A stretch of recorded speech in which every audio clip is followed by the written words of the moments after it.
it stands today. And the deadline is, what, April 29th, and we may or may not make it. But Jeff earlier mentioned that it's legitimate to debate whether John Kerry is spending his time appropriately in the big picture. And that's legitimate. I think that when you look at what John Kerry has decided to do in the Israeli-Palestinian arena, people in this room should cheer, because John Kerry is, in 2013 and 2014, pursued an approach exactly opposite that of President Obama in 2009. 2009 focused on settlements, led immediately to a terrible clash with Israel, and led nowhere. John Kerry had an approach which was based on asking the government of Israel, what do you need in an agreement? They heard a number of replies, especially on security arrangements and on recognition of Israel as a nation state of the Jewish people, and John Kerry went about to try to achieve it. What will be in the final text, I haven't seen. But my view is that, and from what I have seen in public discussions, etc., that the text will represent, in many ways, an historic achievement for Zionism. And that is why, with all the reservations out there, I expect the government of Israel to say yes. And that is also why it is decidedly uncertain whether Abu Mazen will say yes. And so the most important White House meeting on the Middle East this month is not the meeting tomorrow. It's the meeting on March 17th with Abu Mazen. And the key variable is whether the president rolls back some of the commitments that John Kerry has put in paper in order to get Abu Mazen to sign, or whether the president makes clear the costs that Abu Mazen will suffer if he doesn't sign. If it's the latter, we may have a deal. If it's the former, we're in trouble. Thomas? My sense is that the deadline would be delayed. I think Secretary Kerry was much more optimistic about the outcome a few months ago than he is now, after visiting so many times in both Israel and in the Palestinian Authority. And we'll see what Jeff publishes in less than an hour.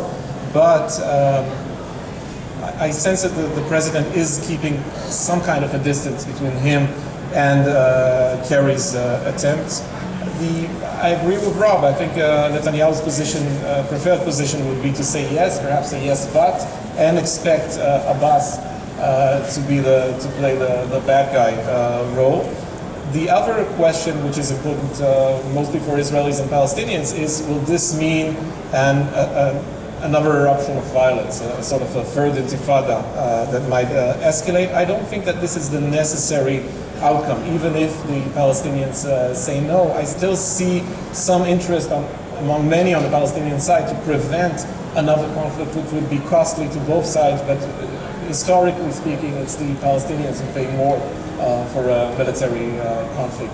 But I assume the best case scenario would be delay upon delay upon delay, and pushing this back and trying to achieve something, but realizing that a final agreement is no longer on the table, at least for now. Jeff, anything you want to add? I was in Rawabi recently. Rawabi is a very large community being financed by the Qatari family, being built by the Masri family. It's a commercial enterprise. It's a very impressive community.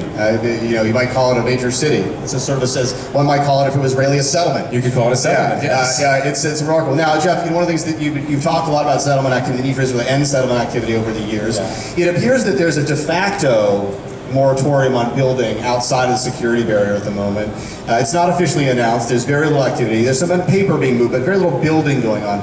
Do you think that the Netanyahu government could sustain a freeze on settlement activity that might be included in a Kerry paper?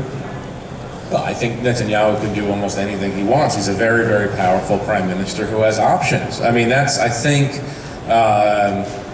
I think Kerry, I think Obama, I think other people in the administration, certainly the Europeans over the last couple of years have felt that that Netanyahu has the political capital to spend on this process. In other words, if it comes to pass that this framework agreement will succeed if there's a partial or total freeze, or however, whatever dynamic we're talking about on the settlements, if that threatens the coalition that Netanyahu currently leads, he has other options. And I think that the Europeans, certainly the Americans, are telling him that. They say, you are the only one. There's no one, they might like Bougie Herzog, who's a great guy, and they might like Tzipi Livni, and they might like all of these people, but they think that Netanyahu is the one, and they've assessed his politics, and they say that unlike Sharon, remember when Sharon went for the pullout, the unilateral pullout from Gaza, his party broke up. He had to leave his own party and start a new one. Netanyahu will probably maintain leadership of his party. He might have to build a new coalition, but there are partners out there. So I think there's a level of frustration with him because, hey, now's the time to actually take some risks. He also might break his party, and hey, Ehud Barak's looking for a job, so maybe they want to get back together. All right, we have time for just a couple of quick questions. If anybody